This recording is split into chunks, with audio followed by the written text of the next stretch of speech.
Mardi 7 avril, bonsoir à tous et bienvenue dans votre édition d'information à la une ce soir. De la politique, évidemment, avec la formation d'un nouveau groupe à l'Assemblée. Avec à la tête Temat Ey Le Gaïk, il regroupe les 14 démissionnaires du Tavini Huiratira et a été baptisé Afanotia. 150 consultations par jour au CHPF en Polynésie. Une personne sur deux connaît au moins un trouble psychique au cours de sa vie. Le pôle de santé mentale très attendu a enfin été inauguré. La réforme du RNS continue de faire débat. Son application jugée trop complexe a entraîné le report de la date butoir et le texte est encore une fois attaqué. Le président de la Confédération des petites et moyennes entreprises, Christophe Play, nous expliquera pourquoi. 400 km à la seule force des bras. Les rameurs de la 3e édition de la VAA Freedom sont à mi-chemin. Ils sont arrivés à Huahine et déjà sur le retour vers Tahiti.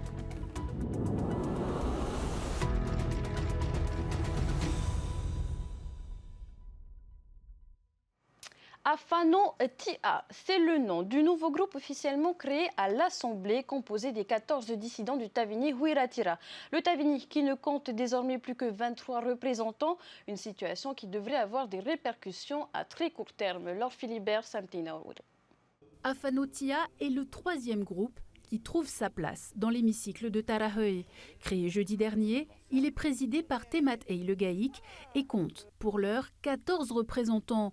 Odette Homai, Béatrice Le Gaïk, Steve Chayou, Elise Van A, Marielle Kohumwetini, Pauline Niva, Tilda Hareoe, Allen Salmon, Mike Cowan, Edith Chiroa Bepeu, Taya Brown, Frangélica Bourgeois et Pierre Théroux. Félix Tétoua, qui aurait rejoint les dissidents, figure pour l'instant toujours parmi les membres du groupe Tavini. Malgré la création de cette formation, le groupe Tavini Huiratira reste majoritaire mais passe de 37 à 23 membres.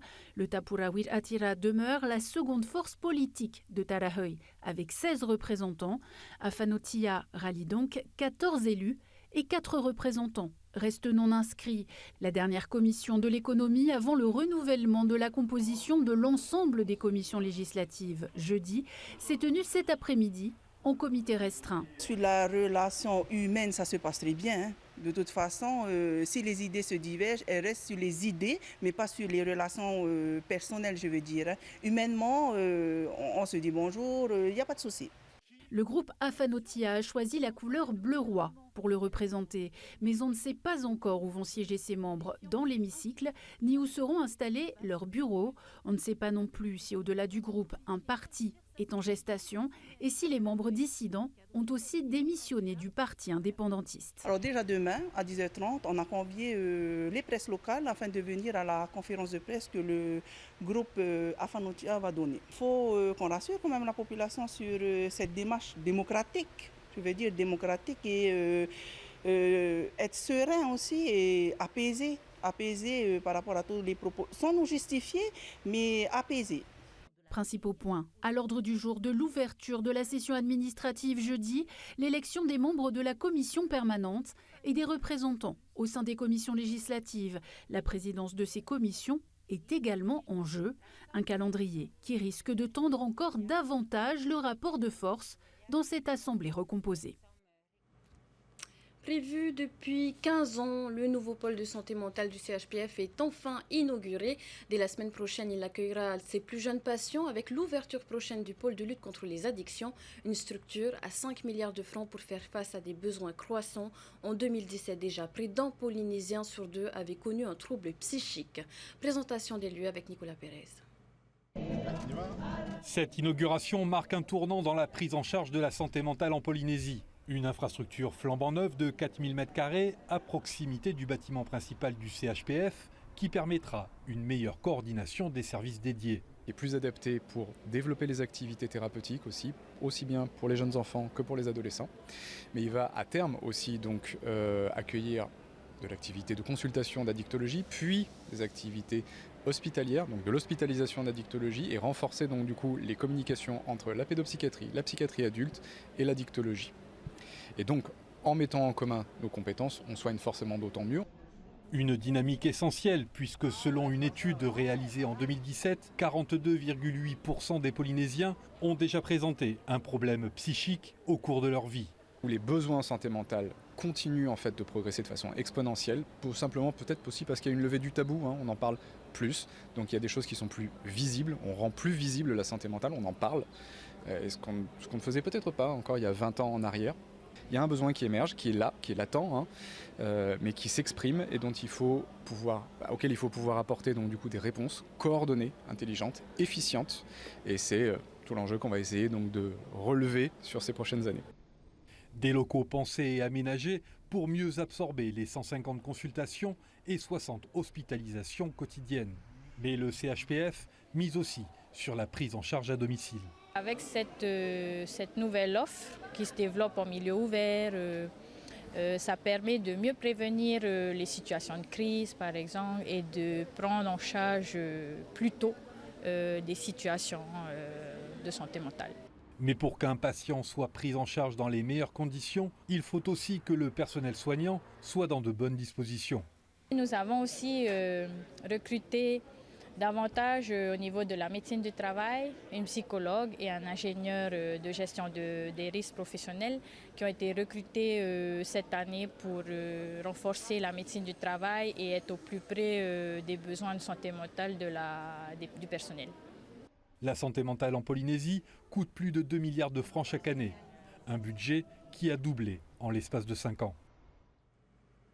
Et derrière ces chiffres, il y a des vies dans le hall du nouveau bâtiment. Une œuvre singulière vient de rappeler 2 pirogues réalisées par des patients du service de psychiatrie. Thomas Chabrol et Mérité Atto les ont rencontrés.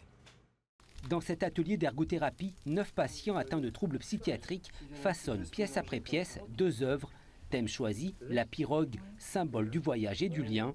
Encadrés par des soignants et un intervenant artistique, les patients deviennent créateurs. C'est à peu près le voyage quand on traverse l'océan. C'est plutôt quelque chose qui m'intéresse. J'apprends, voilà, en fait. On a vu les notions un peu de fond jusqu'au premier plan, différentes techniques et surtout leur expliquer qu'il n'y a pas besoin de savoir dessiner pour pouvoir s'exprimer par la peinture et qu'il n'y a pas que les pinceaux et qu'il y a même avec les pinceaux des techniques un peu différentes que de peindre seulement. Concentrés sur leur apprentissage, ils découpent le bois, prennent les pinceaux en main. Ces 2 pirogues sont aussi un outil thérapeutique dans cet atelier. Les patients réapprennent des compétences parfois oubliées à cause de la maladie, de l'isolement ou du traitement médical. Certains redécouvrent même le plaisir d'une activité loisir. Là, je me suis mise à rechercher de la peinture à la maison. Ça m'a donné envie de peindre. Peut-être ce qu'on n'arrive pas à dire avec des mots, on le transcrit par la peinture. Chaque geste compte. Poncer, assembler, sculpter, autant d'étapes qui permettent de canaliser les émotions, de retrouver un rythme, une confiance. Les 2 œuvres sont destinées à rejoindre les murs de la salle d'accueil du nouveau pôle de santé mentale. C'est un objet transitionnel donc, qui va permettre d'accompagner les patients de ce lieu ici, donc de l'atelier d'ergothérapie, vers les nouveaux bâtiments du pôle de santé mentale. Donc il aura aussi pour but de rassurer les patients aussi dans ce déménagement. Il y a quelques jours, la fresque de l'atelier a enfin été posée dans la salle d'accueil du pôle de santé mentale. Un moment fort pour les encadrants, le résultat d'un projet collectif. Oui, c'est surtout le retour des patients, ce qu'ils nous ont dit et le bien que ça leur a fait qui nous ont confortés dans le fait d'avoir fait ce projet. Ce centre de jour de réhabilitation est destiné aux patients stabilisés. Sur place, ils seront accompagnés par une équipe pluridisciplinaire pour réapprendre à vivre en société. Il s'agit de réapprendre aux patients toutes ces compétences que parfois ils ont oubliées parce que la maladie, parce que le traitement, parce que l'isolement, parce que le regard de la société aussi qui n'est pas toujours facile. Donc c'est réapprendre ces compétences et finalement oui, je sais me faire à manger, je sais écrire, je sais peindre, je sais coudre, je sais faire tout un tas de choses. Il suffit qu'on me remette le pied à l'étrier. Sur ce mur encore vierge, les pirogues trouvent leur cap dans ce nouveau lieu dédié à l'accompagnement. Il y a la prise en charge des malades et le financement de ces coûts. La réforme du régime des non-salariés continue de faire réagir. Plus de 23 000 personnes sont désormais également concernées, dont plus de 16 000 salariés. Face aux incompréhensions et aux difficultés d'application, la date butoir a finalement été repoussée au 31 mai à la demande des experts comptables. On en parle avec notre invité après ce reportage. Regardez. C'est une réforme qui change profondément les règles du jeu. Désormais, l'obligation d'affiliation au RNS s'applique plus largement, notamment à des personnes qui perçoivent des revenus en plus de leur activité salariée. Dans les cabinets comptables, les interrogations se multiplient. Les remontées sont multiples. D'abord, la difficulté de l'appliquer et ensuite, surtout, ils se disent mais nous sommes déjà affiliés à un système de protection sociale et le fait de les assujettir sur les autres revenus, en général, ils comprennent moins bien. Surtout que, encore une fois, les montants ne sont pas anodins et sont souvent très importants. Face aux difficultés pratiques, l'Ordre des experts comptables a demandé un report du calendrier. Une demande acceptée. Toutes les personnes concernées ont désormais jusqu'au 31 mai pour effectuer leur démarche. Mais au-delà du délai, un autre point cristallise les critiques. Les dividendes entrent désormais aussi dans le calcul. Il faut savoir que les dividendes en Polynésie ont déjà subi l'impôt sur les transactions, l'impôt sur les sociétés, parfois au taux de 30%. Ensuite, ils sont assujettis à l'IRCM au taux de 15%. Et donc, rajouter encore 10% pour l'assurance maladie, eh bien, ça fait cher. On est sur les taux les plus élevés au monde. Et souvent, on ne paye pas pour l'assurance maladie sur les dividendes. Un délai supplémentaire donc pour tenter d'y voir plus clair, car malgré les précisions apportées par la CPS, sur le terrain, de nombreuses situations continuent encore de soulever des questions. La réforme du RNS pose des questions et suscite aussi des inquiétudes chez les entrepreneurs polynésiens. La CPME a déposé un nouveau recours contre ce texte. Son président, Christophe Pley, est avec nous. Bonsoir Christophe. Bonsoir Athéna. Alors, avant de parler de cette réforme, on a envie d'entendre votre réaction sur le divorce acté entre les deux camps indépendantistes. C'est de bon augure pour la gestion du pays, cela ? Non, pas du tout. Mais en même temps, de notre côté, pour les entreprises, quand on se focalise sur les petits patentés, les chefs d'entreprise, ils sont plus de 36 000 en Polynésie, qu'on tape dessus sans arrêt, parce que je pense que le divorce est consommé entre les chefs d'entreprise, les patentés et le gouvernement. Et ben on participe aussi aux résultats des élections, et voilà, les chefs d'entreprise n'ont plus confiance en ce gouvernement et sont contre cette réforme du RNS depuis le départ, et j'ai l'impression qu'ils l'ont fait savoir. Justement, cette réforme, on vous a entendu à maintes reprises avant son entrée en vigueur. Là, c'est fait, un nouveau recours. Qu'est-ce que vous attaquez? Qu'est-ce que vous visez avec ce nouveau recours? Et ça en est où? On attaque la forme, puisque le fond a été validé en grande partie, mais la forme, pour nous, n'a pas été respectée dans la promulgation de la loi de pays. Il fallait, pour nous, repasser devant l'Assemblée de Polynésie. Donc, c'est ce qu'on essaye de défendre. Et donc, on est vraiment sur de la pure forme. C'est pas ça qui va annuler la loi, mais qui va la repousser en tout cas. Et puis, j'ai l'impression que d'autres personnes vont se saisir du sujet. Et je crois qu'on n'a pas fini encore sur ce RNS, parce que les chefs d'entreprise et les patentés ne veulent pas de cette réforme. Ils sont allés trop loin.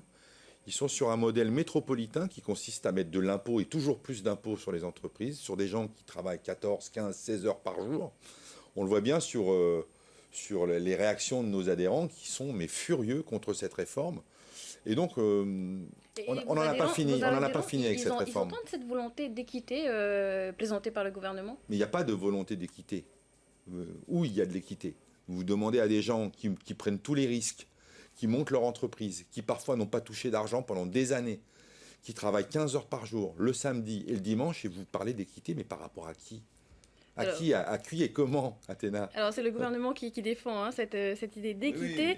Oui. Il y a des plafonds tout de même. Il y a des plafonds, 3,6 millions pour les revenus locatifs immobiliers, 1,2 million pour les revenus locatifs biens meubles. Ce n'est pas suffisant? Ben non, ce n'est pas suffisant, parce qu'on considère que nous, être un chef d'entreprise, c'est investir toute sa vie pour la Polynésie. Je voudrais vous rappeler quand même que la richesse de la Polynésie, ce sont ces entreprises et ces PME, TPE. Et s'il n'y a pas de gens qui prennent les risques pour monter ces entreprises, on ne crée pas d'emploi et on ne crée pas d'activité. Le gouvernement s'est mis dans un modèle, a repris le modèle métropolitain. Alors, pour un gouvernement indépendantiste, c'est un peu rigolo, mais nous, ça ne nous fait pas rire. C'est un modèle qui ne fonctionne pas en métropole. 3 600 milliards de dettes en métropole. Tous les comptes sont au rouge. Donc, qu'est-ce qu'on fait? On copie, parce qu'on ne sait pas quoi faire, on copie exactement le même modèle qu'en métropole et on essaie de le mettre en plein milieu du Pacifique où effectivement on avait un petit peu plus de liberté de par notre statut, et on était une Polynésie qui était attractive d'un point de vue fiscal. Aujourd'hui, c'est terminé. Vous pensez que ça va freiner l'investissement, ça va bien freiner sûr. l'activité économique? Mais pour un gouvernement, écoutez, ce gouvernement n'a pas de projet. D'ailleurs, on le voit, l'actualité nous donne raison, n'a pas de cap.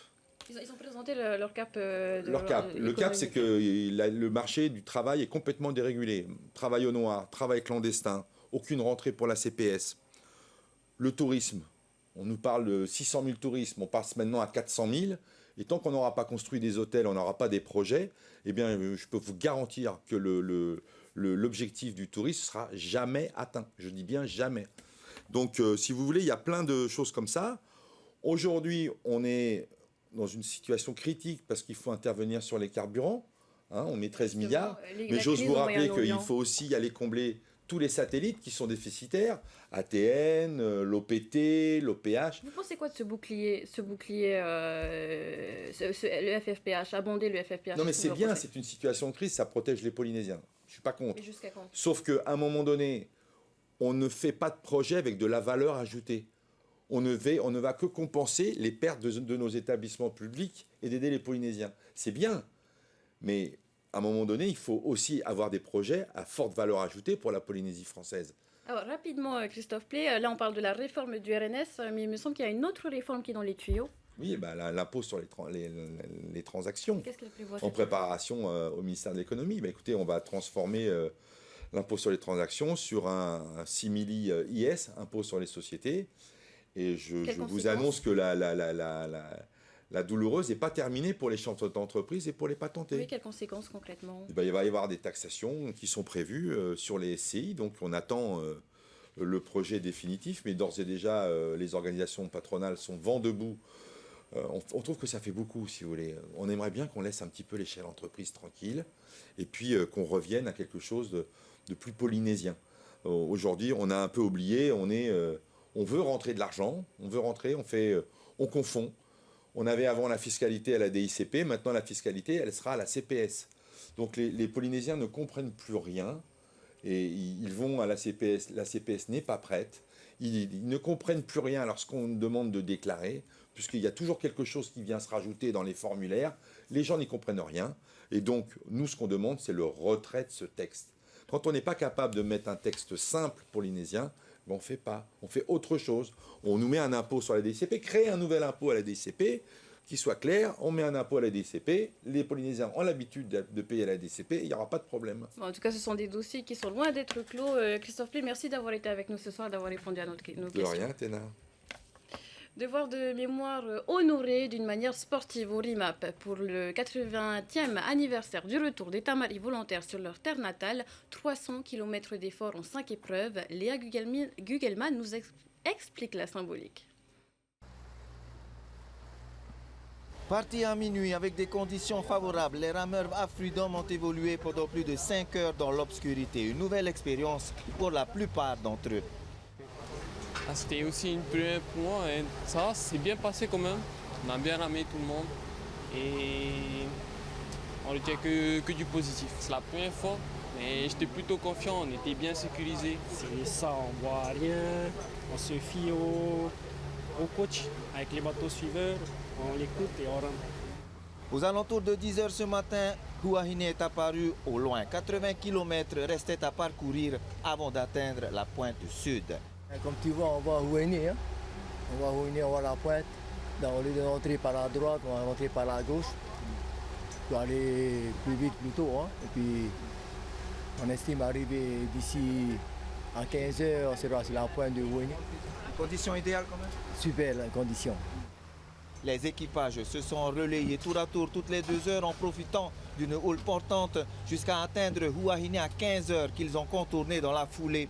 Au moment où je vous parle, les équipages à Freedom sont sur le trajet du retour.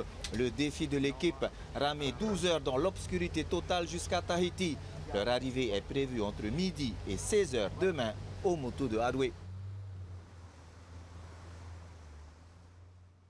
Un petit incident, vous venez de voir le défi, un point sur le défi VA Freedom de 400 km, déjà à moitié relevé avec André, Ingrid, Vohi et Désiré Teivao. On revient sur cet anniversaire. Le RIMAP a rendu hommage aux Tamari volontaires à sa manière. Reportage de Léa Gugelman. Ce n'est pas un entraînement ordinaire pour les militaires du régiment d'infanterie de marine du Pacifique Polynésie. Sur le parcours du combattant, les enchaînements s'intensifient, les corps fatiguent, mais le rythme ne faiblit pas. Objectif 300 tours, un chiffre symbolique en hommage aux 300 Tamaris volontaires partis se battre pour la France libre pendant la Seconde Guerre mondiale. C'est pour leur rendre hommage.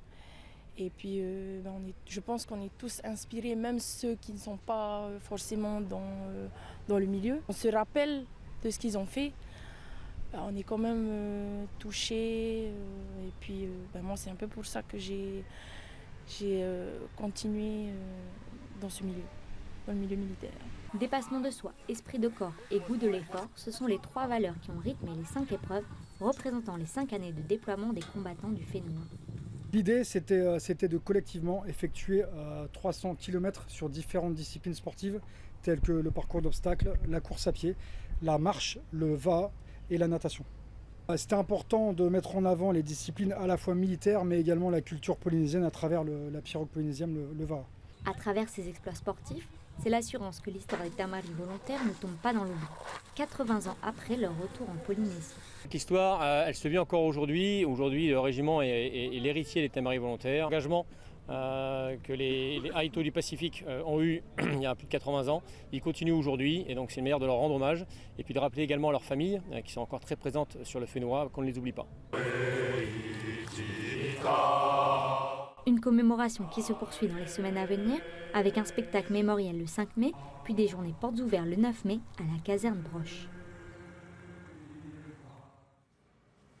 Voilà pour l'actualité du jour. Poursuivez votre soirée avec Ramzi Malouki avant de retrouver un nouvel épisode de la série Plan B, juste après de la survie et des épreuves avec Koh Lanta. Et enfin, pour les passionnés de padel, le rendez-vous est désormais donné tous les jours entre 17h et 20h sur la page Facebook de TNTV pour suivre en direct la Pacific International Padel Cup. Très belle soirée à tous, à demain. Retrouvez ce journal en replay sur notre site internet et notre application mobile TNTV.